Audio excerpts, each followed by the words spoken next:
एक तपस्वी साधु के आश्रम में उनके कई सारे शिष्य रहा करते थे। सभी अपनी शिक्षा लेते हैं, अपना कार्य समय समय पर किया करते थे। उन सभी शिष्यों में एक ऐसा भी शिष्य था जो नया नया आश्रम में शामिल हुआ था। वो स्वयं को हर तरह से सुयोग्य करना चाहता था। वो एक श्रेष्ठ शिष्य बनना चाहता था, इसलिए वो हर काम को नियम से करता, गुरु की हर आज्ञा का पालन करता। वो हमेशा इस प्रयास में रहता कि कैसे भी गुरु के बताए हुए कार्य को समय से पूरा कर सके। लेकिन वो शिष्य इन सब में स्वयं का ध्यान नहीं रखता था और ना तो उसे स्वयं के खाने का ध्यान रहता और ना ही स्वास्थ्य का। वो स्वयं के काम में इतना व्यस्त हो जाता कि किसी अन्य कार्यों का ध्यान ही नहीं देता। ये देख गुरु उसे हमेशा समझाते हैं कि उसे स्वयं का भी ध्यान रखना चाहिए। वो उनकी इस बात पर शुरुआत में ध्यान भी देता है, लेकिन कुछ दिन बाद पुनः वही आचरण अपना लेता है। एक बार स्वयं के स्वास्थ्य पर लापरवाही के कारण उसकी तबीयत खराब हो जाती है। उसका उपचार किया जाता है। कुछ दिन बाद जब शिष्य ठीक हो जाता है तो वो अपना सुबह का उपदेश ले रहा होता है। उस उपदेश में तपस्वी साधु अपने सभी शिष्यों को समझाते हैं कि जीवन में हमें सदैव अपने कर्तव्य के प्रति सक्रिय रहना चाहिए, लेकिन स्वयं के स्वास्थ्य के प्रति भी हमारा कर्तव्य होता है। हमें हमेशा स्वयं के स्वास्थ्य का भी ध्यान रखना चाहिए। ये सुन शिष्य कहते हैं कि हम सभी अपना ध्यान रखते हैं, फिर आप कैसे हमें ध्यान रखने के लिए कह रहे हैं? तब साधु कहते हैं कि जिस तरह हमारा देह जन्म लेता है, बड़ा होता है, जवान होता है, फिर बूढ़ा हो जाता है, उस अनुसार हमें हमेशा अपने शरीर का स्वास्थ्य का ध्यान रखना चाहिए। हम इस समय कितने भी युवा और मजबूत क्यों ना हो, लेकिन एक दिन हम बूढ़े हो जाएंगे। ये शरीर जवाब दे देगा। इसलिए आपको ये कहा जाता है कि अपने स्वास्थ्य का ध्यान रखें। आपके काम की जिम्मेदारी के साथ अपने स्वास्थ्य के प्रति भी जिम्मेदारी है। उसे भी हमें ही पूरा करना है, उसका ध्यान रखना है। कोई अन्य उसका ध्यान नहीं रखेगा। एक कहानी है, ध्यान से सुनना। दोस्तों, कहानी में आप खो जाएं उससे पूर्व ही चैनल को सब्सक्राइब कर लें और वीडियो को लाइक कर दें। बहुत समय पहले एक गांव में वहां का राजा एक प्रतियोगिता आयोजित करता है, जिसमें हर किसी को स्वयं की कला प्रदर्शन करने का मौका मिलता है। जो व्यक्ति जिस चीज में निपुण होता है उस कला का प्रदर्शन राजा के समक्ष करते हैं। सभी ने तरह तरह की अपनी कलाओं गुणों का प्रदर्शन किया था।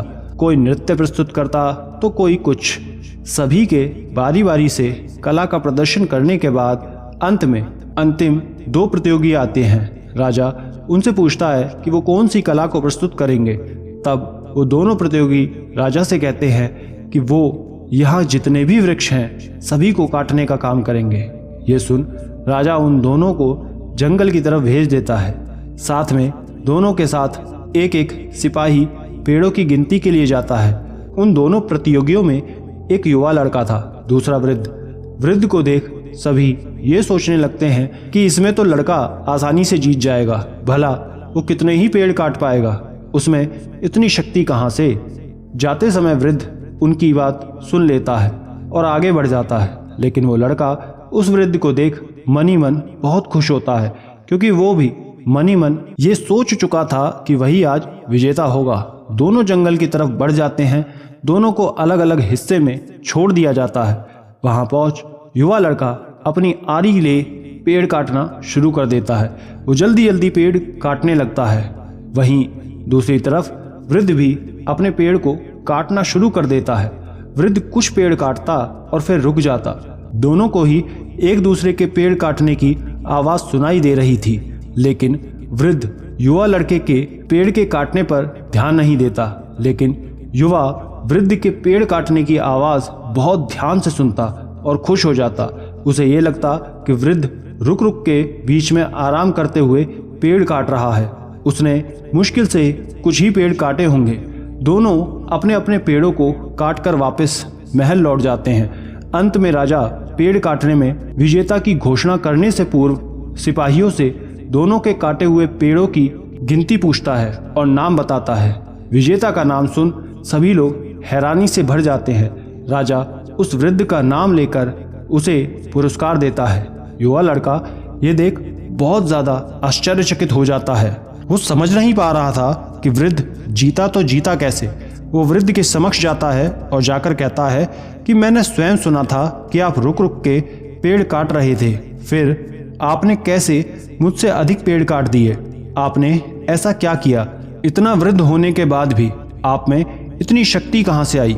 ये सुन वो वृद्ध बाबा मुस्कुराने लगते हैं और कहते हैं कि ये सत्य है कि मैंने रुक रुक के पेड़ों को काटा, क्योंकि मैं बाकी बचे समय में विश्राम नहीं बल्कि अपनी आरी की धार तेज कर रहा था, जिस वजह से जितनी देर में तुम जितने पेड़ काटते उतनी देर में मैं तेज धार होने के कारण उसके दोगुने पेड़ काट देता और मुझे ज़्यादा मेहनत भी नहीं करनी पड़ी और मैंने तुमसे अधिक पेड़ काटे।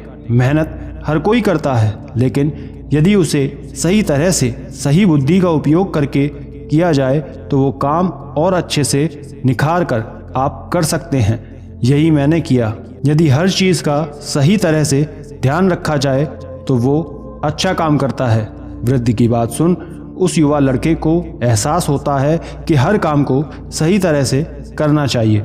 इस कहानी के अंत में तपस्वी साधु कहते हैं कि जिस प्रकार एक साथ कई सारे पेड़ों को काटने के लिए आरी को तेज धार की आवश्यकता होती है, उसी प्रकार जीवन में किसी भी कार्य को करने के लिए अच्छे स्वास्थ्य की आवश्यकता होती है।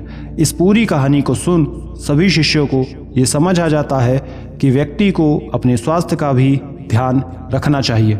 आशा करते हैं आप भी ये बात समझ गए होंगे। धन्यवाद।